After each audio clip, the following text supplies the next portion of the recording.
Any revisions or corrections necessary for the minutes? If not, is there a motion to approve? Motion by Smith, is there a second by Martins? Members in favor signify by saying aye. Aye, opposed? None are opposed, that motion carries. In the interest of giving a couple of our presenters some time to join us this evening, if there's not a problem with it, okay, so we do have one of our presenters here. So we are going to mix up the agenda a little bit. We're waiting on the arrival of Phil Coulson from Ellers, who's driving up from Milwaukee. So he is with us for items 2, 3, 4, and 5. So I guess I'd like to move up item 6. I see Deputy Chief Barnes has entered the room. That item is discussion and possible action regarding the Wausau Police Department's acceptance of a Victims of Crime Act grant of $300,000 to continue the victim response team and the BA and Esther Greenheck Foundation grant of $193,500. Welcome. Good afternoon.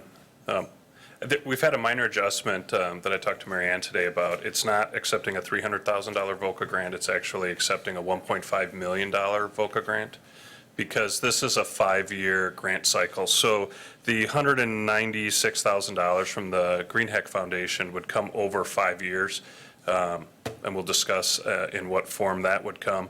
But we've been allocated or approved for a grant of $300,000 a year for 5 years. So if the council should choose to approve that, instead of coming back every year asking to accept that, it made more sense to get a resolution that just covered everything. To accept the entire grant. That would be our hope. Okay. Committee members, questions for Deputy Chief Barnes? Go ahead, Dennis. So this victim situation here is being funded totally by grant money, right?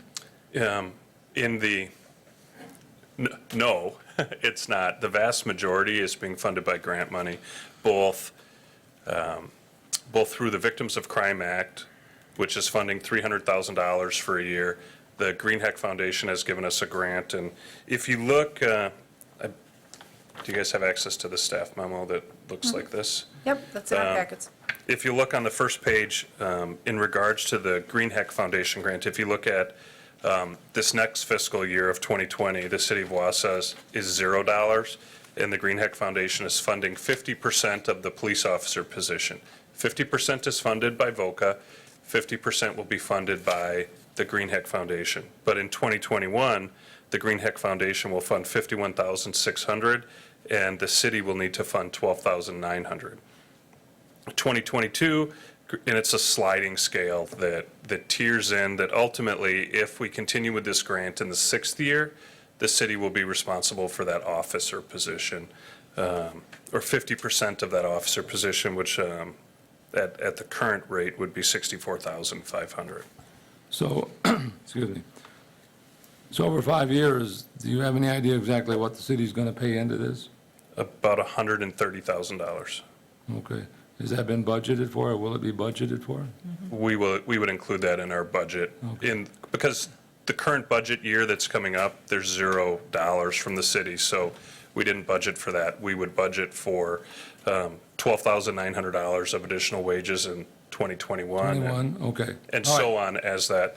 Ultimately, this is a great way to partner with the local foundations who would like to see the levy cover the cost of police officers and positions. And historically, when we meet with them to talk about funding positions and starting new initiatives and ideas, they like to see a plan that has the city taking over that responsibility, but they understand that that might take some time. So we came up with this 5-year plan and presented to them, and they approved it contingent upon the council accepting Okay, it. one other question. Exactly what functions do these people perform?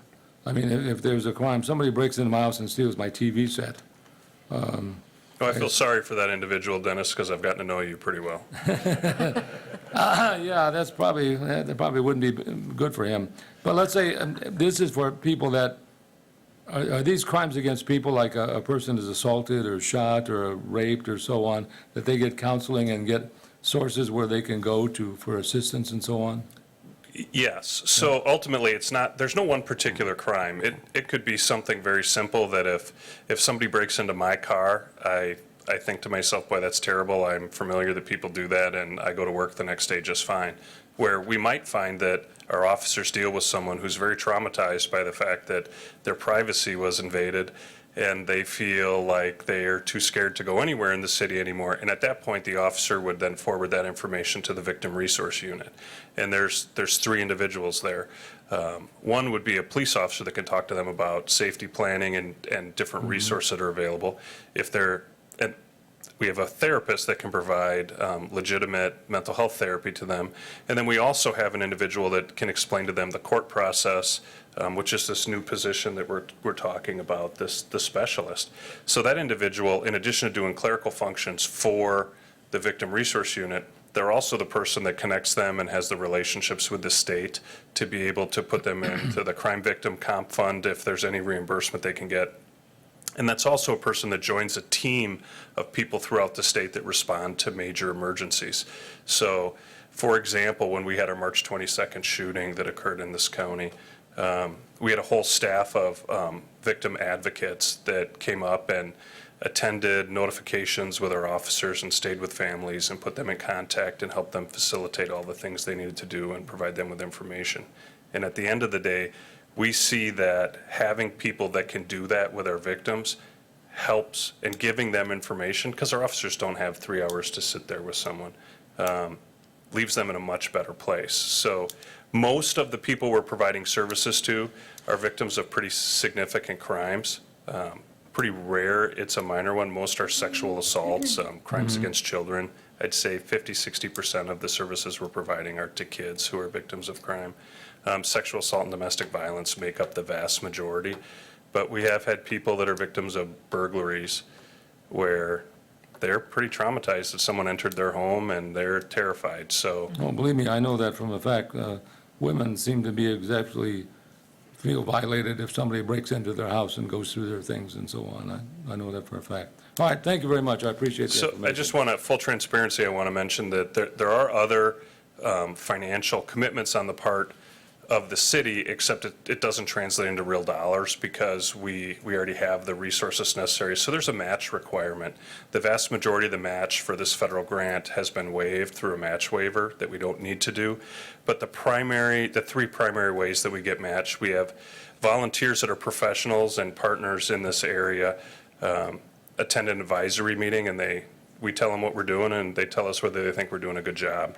And we get to bill for their time. That's a community match. We have the oversight and supervision, which is Captain Graham does that. So we get to bill the grant for some of his time for the supervision at his rate of pay and benefits. And then we are also able to charge the grant in-kind match for the office space and the computers and having it set up. So there is some expense to us from making sure the officers are set up, have equipment, have the appropriate phones and computers. But that's something we're able to absorb through our regular police department budget. But that is an expectation of us. Okay, thank you. All right, so with that, is there a motion from the committee to accept the grants? Motion by Martins, is there a second? Second by Smith. Further discussion? Seeing none, members in favor signify by saying aye. Aye, opposed? None are opposed. Mr. Mayor. Thank you. Just for clarification, when I read this later on for tonight, committee action approved 3-0. Fiscal impact, because I do have a new sheet, it looks like here, the 493,500 had been scratched out, 1.965 over 5 years, or is it 1.693,500? Oh, that's the 1,693,500 is what is funded by the grant. So the total fiscal impact is the 1,965,000. Okay, thank you. So, just for clarification, to accept the Victims of Crime Act grant of $300,000 to continue the victim response team, and the Green Act Foundation grant of $193,500. For, well, right, for a time period of 5 years. Yeah. Okay, And that fiscal impact then is the incoming funds of 1.965 million because it's grant proceeds. so it's a positive, is It what is. it boils down. I know Well, this it's is grant. just. It offsets it's a our grant, cost. Exactly, but I Yeah. also know how it's going to be perceived possibly. Okay, so- no, it's a good thing. Okay, thank you. It's a cost of the program, Right. And which one I is funded support. largely by grants. It's the total cost of the program. The fiscal impact to the city over the next 5 years is roughly $130,000. Good to go. All right, thank you for that. Thank you. Let's see, we'll move to item number 7 then, discussion and possible action regarding Composite Envision's building expansion plans for 2020 and related developer assistance, tax increment district, coming from tax increment district number 12. This is actually coming to us on a recommendation from the Economic Development Committee meeting from their last meeting. They've reviewed a proposal from Composite Envisions to expand their facility into a new facility. They've outgrown the one that they have not occupied for very long, so that's a good problem to have, to outgrow your facility. But you've got the materials in the packet that we saw in Economic Development just a couple weeks ago. We have Economic Development Director Schock with us. If you have questions for him on the proposal, does anyone have questions for Chris on the terms? If not, is there a motion then to approve the agreement with Composite Envisions? Motion by Smith, is there a second? Second by Martins. Further discussion or questions? Seeing none, members in favor signify by saying aye. Aye. Aye, opposed? None are opposed, that motion carries. Item number 8 is discussion and possible action regarding Applied Fab and Machining, AFM, expansion and related developer assistance through tax increment district number 12. This also is coming forward from Economic Development from their last meeting. We've met with the owners of this facility as well, and the terms of this deal are largely similar to, with different numbers, obviously, to what we saw in the prior item with Composite Envisions. Does anyone have questions for Chris on this item? If not, is there a motion from within the committee to accept the proposal from AFM? Motion by Martins, is there a second? Second by Smith. Further discussion?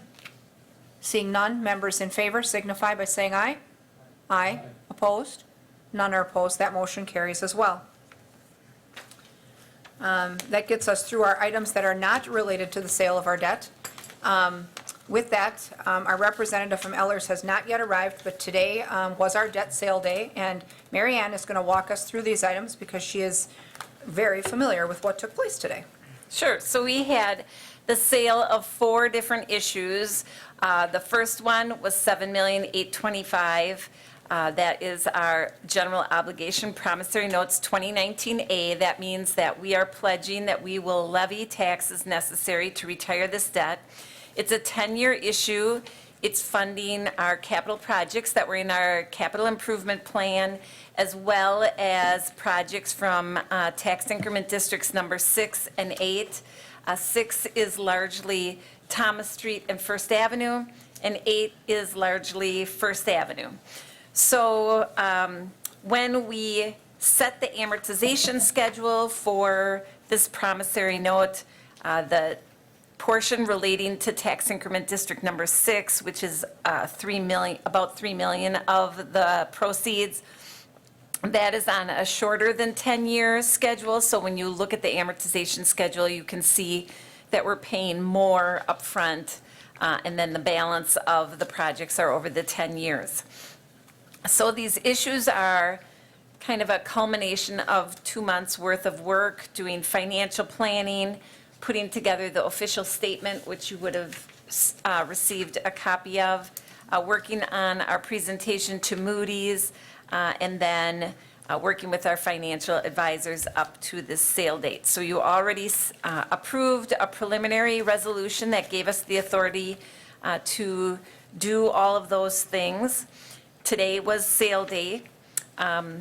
Moody's provided us with a rating last week on Friday, which I sent you a copy of, and they sustained our AA3 rating for both the city and the water and the sewer. So those are rated individually because the water and sewer issues are relying on customer revenues to retire that debt. Those are not general obligation debts, and so Moody's is telling the possible bond buyer the financial condition of the utilities as well.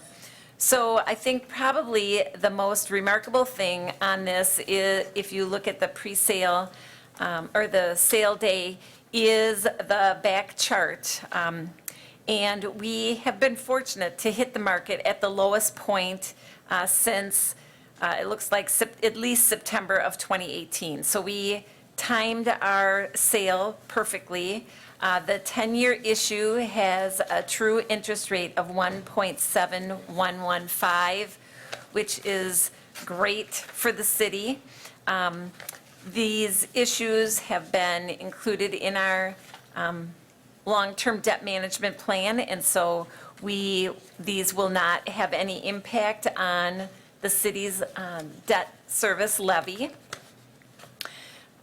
They have a flat rate of 3% and a reoffering yield that varies from 1.2% to 1.85%. So to basically inflate that rate where someone in the bond market would actually be interested in holding these, they give us a premium, and that premium for this issue is about $284,000.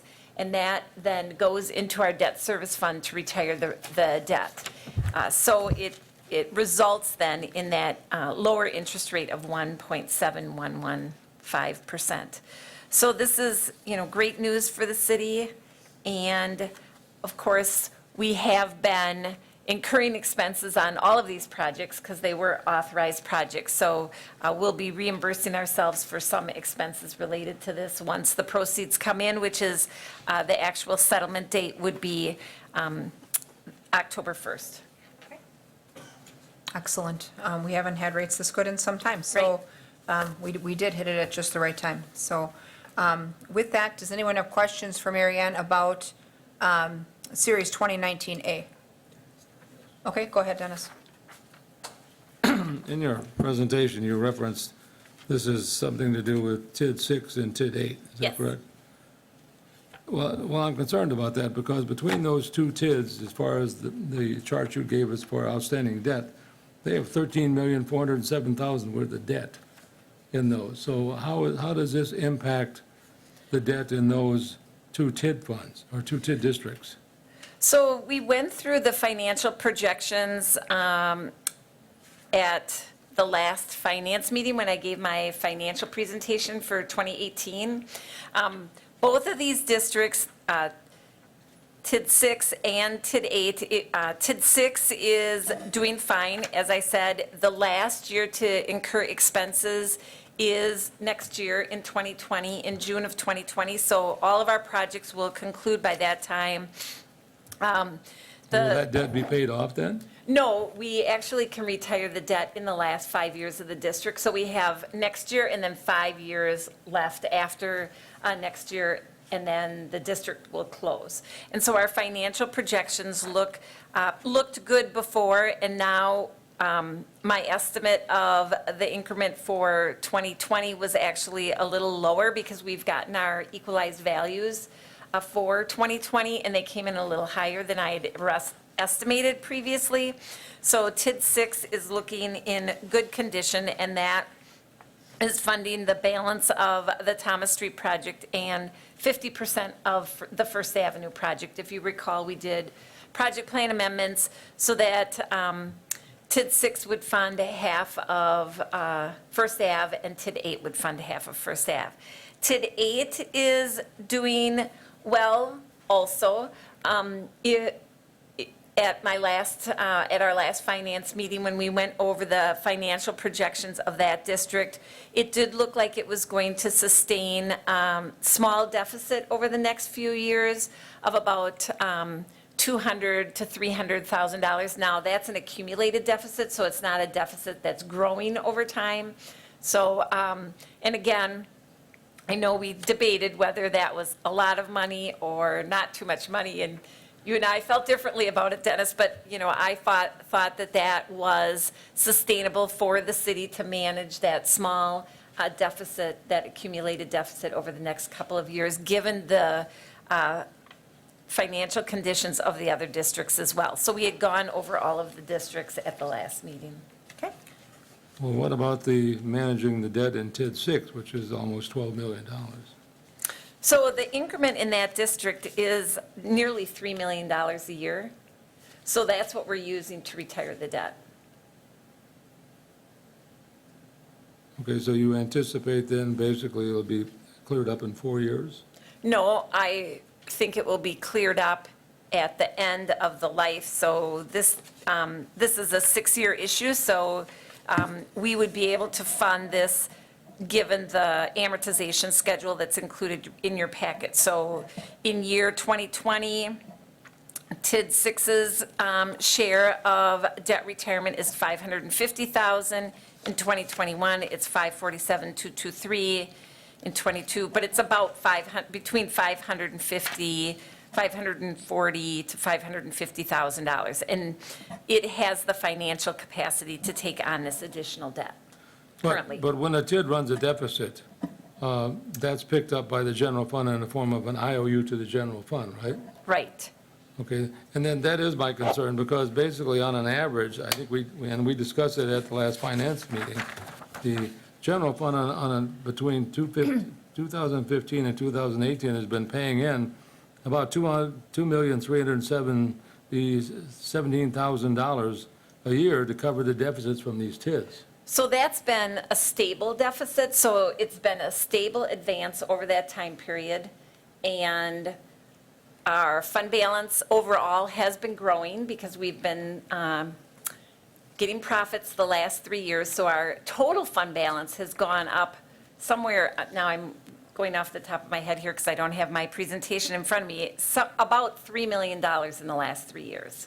So our total, in that, if you look at the Moody's report, they comment that our fund balance is gaining strength over time, and that is one of the positives that they have to say.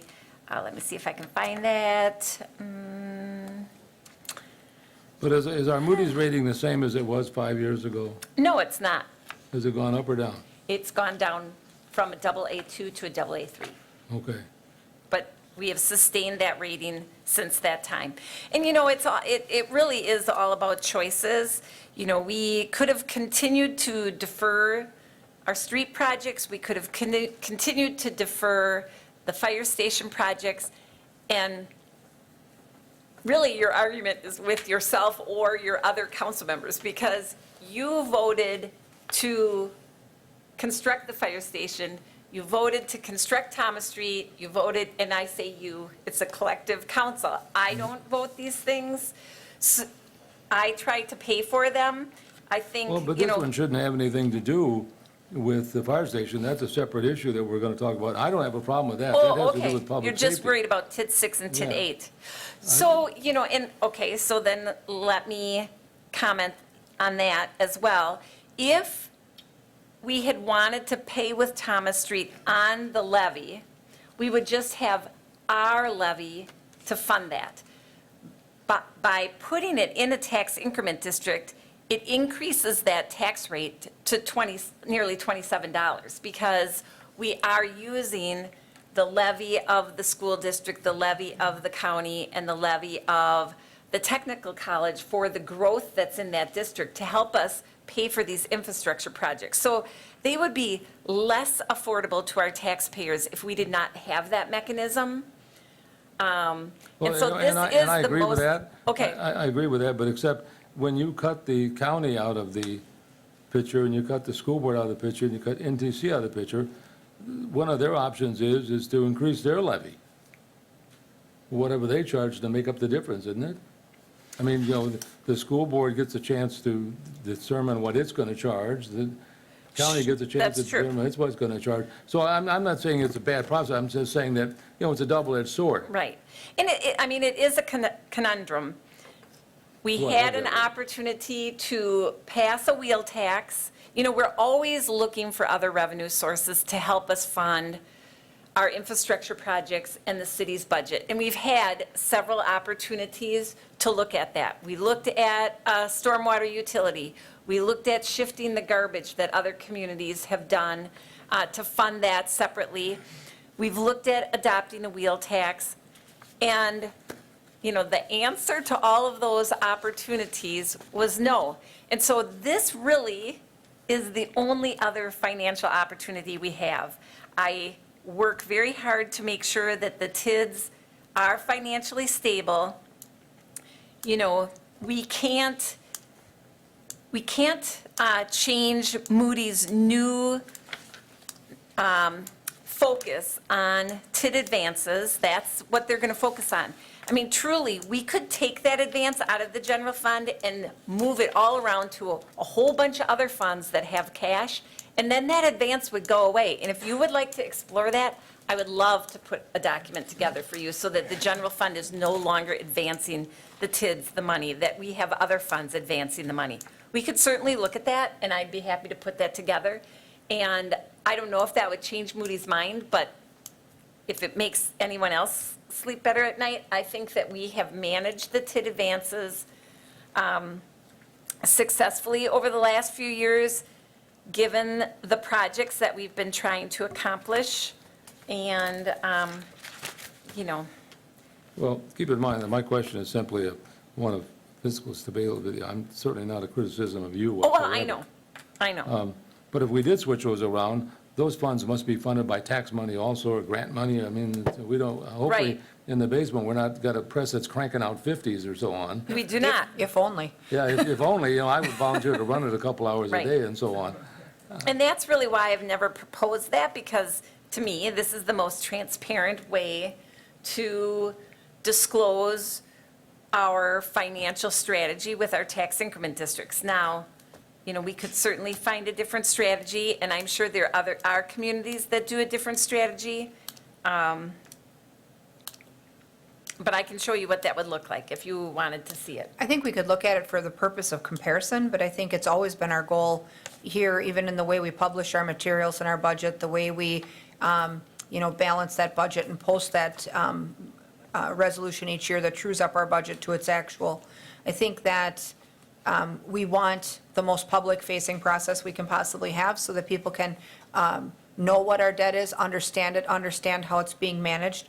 And not everyone agrees with it, but I think when that information is readily available, that helps people see, the workings of this institution better than, having to go digging into a multitude of different facets to find that information. So, but to compare, it's certainly worth looking at, if that's something that you could create. So one good thing that did come out of Moody's review, and, I guess I would encourage that we publish these credit analysis sheets that came from Moody's, because they do a detailed analysis of where the city sits in terms of growth and its debt.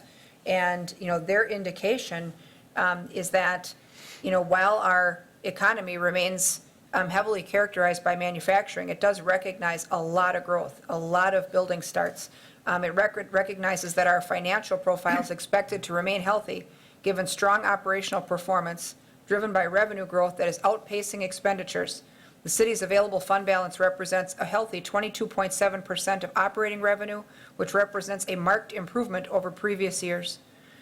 So, they are analyzing this year by year, and, they're taking a real-time snapshot of where we are at financially in terms of borrowing and payback.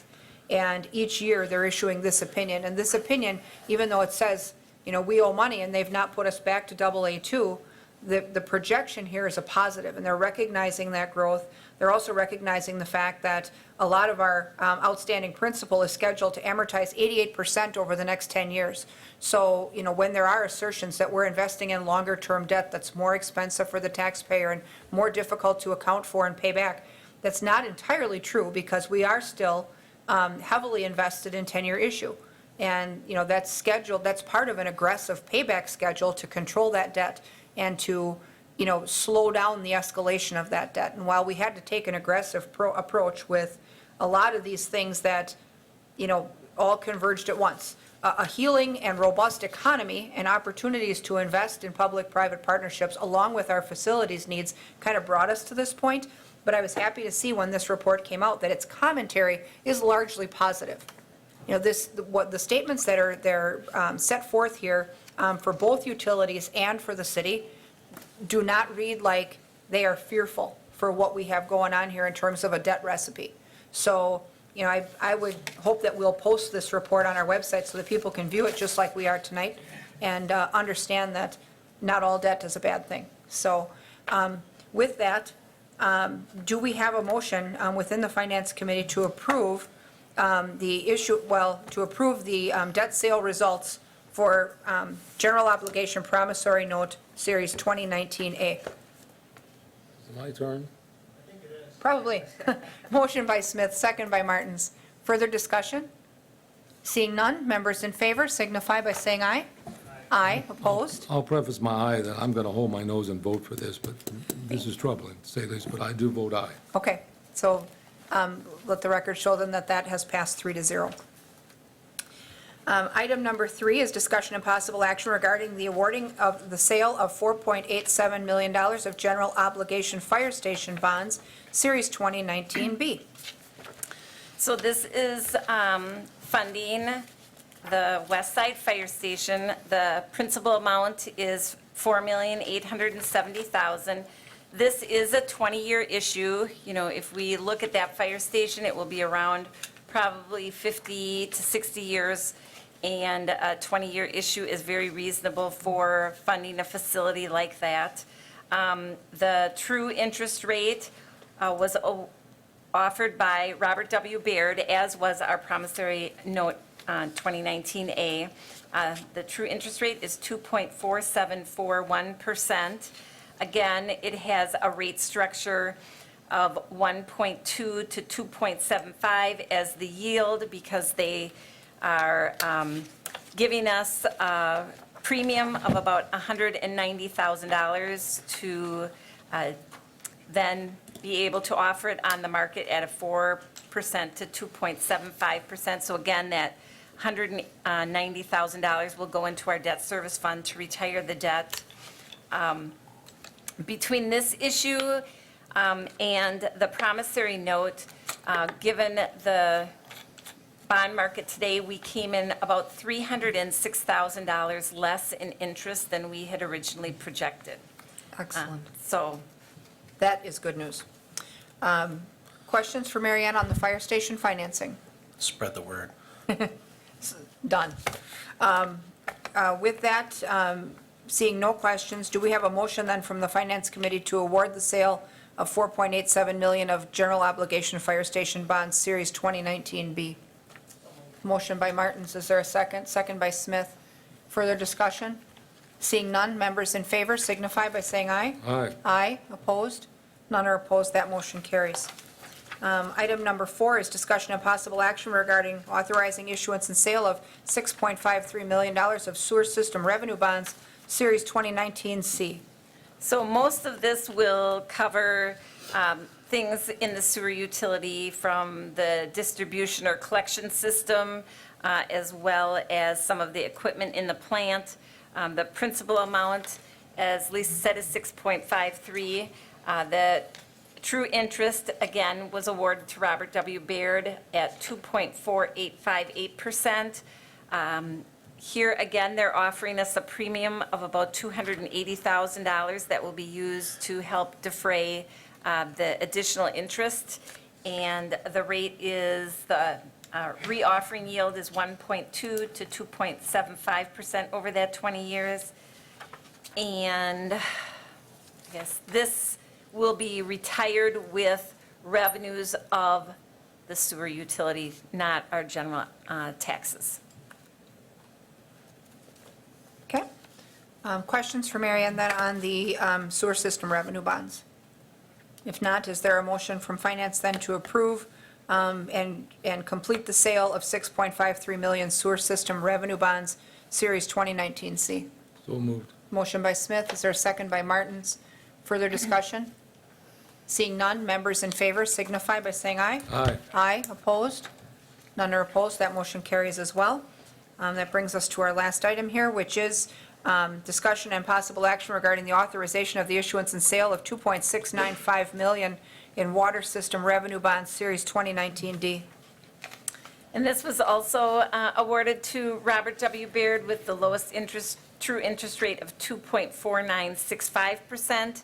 Again, they're offering a premium of $114,806 that will go into debt service fund to fund future interest payments. The reoffering yield is between 1.2 and 2.75% over that 20-year period, and this again will be used for the distribution of the mains and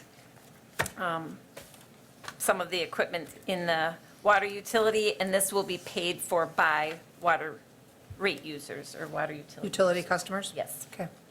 All right. And the savings here versus our initial projection is about $107,000. Okay, it's also good news. Further questions for Mary Ann then about this series? If not, do we have a motion from Finance to approve the sale of $2.695 million in water system revenue bonds, Series 2019D? Motion by Martins, is there a second? Second by Smith. Further discussion? Seeing none, members in favor signify by saying aye. Aye. Aye. Opposed? None are opposed, that motion carries. That concludes the finance-only agenda for tonight, so with that, we'll adjourn this meeting. At 6 o'clock, we'll convene a joint session of the Economic Development and Finance Committees in the same chamber. So I'll entertain a motion to adjourn. Motion by Smith, second by Martins. Members in favor? Aye. Opposed? See, no one ever wants to stay. All right, so we'll stand adjourned. We'll get set up for the joint meeting, and we'll go from there. Thank you, everyone.